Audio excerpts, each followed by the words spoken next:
'n stadium was ek bevoorreg om in Nyasa te bly en daar het 'n ou oom my geleer om 'n seilboot te bestuur. Ek is op die boot, ek sê vir hom, daar's nie genoeg wind om te seil nie. Hy sê nee, daar's meer as genoeg wind. En hy begin om die seile te span en die jib uit te sit en so aan, en ek dink ons gaan nêrens gaan nie. En skielik, toe die seile alles op hulle regte plek is, begin die bootjie beweeg. So ek het geleer, al kan jy nie die wind sien nie, al is jy nie bewus dat daar wind is nie, is daar wind, en as jy net sensitief genoeg is om jou seile te span, dan beweeg jy.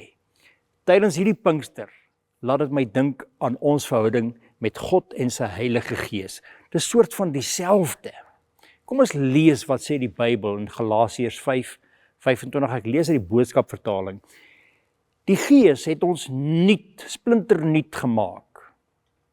Daarom moet ons elke dag toelaat dat hy ons lewe bestuur.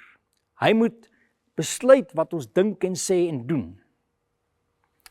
Ons kan nie met ons menslike sintuie, die ore en die oë, eintlik jou 5 sintuie, die Heilige Gees waarneem nie. As jy na die Heilige Gees wil luister, as jy wil hê hy moet jou lewe beïnvloed, dan moet jy jou ander sintuie inspan. Sien, die Heilige Gees praat deur jou innerlike oortuiging. Hy praat deur wysheid, hy praat deur vrede in jou hart. Hy praat deur inspirasie of hy praat uit God se boek, die Bybel. En ons moet leer om daardie stem te kan herken. En dit doen jy nie deur jou 5 sintuie nie, dit doen jy deur die ander sintuie.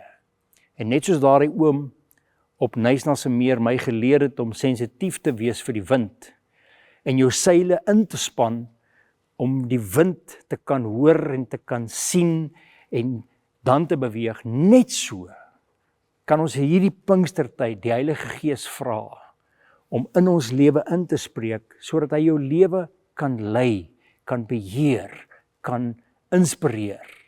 Maar jy moet leer om daardie sensitiwiteit te hê.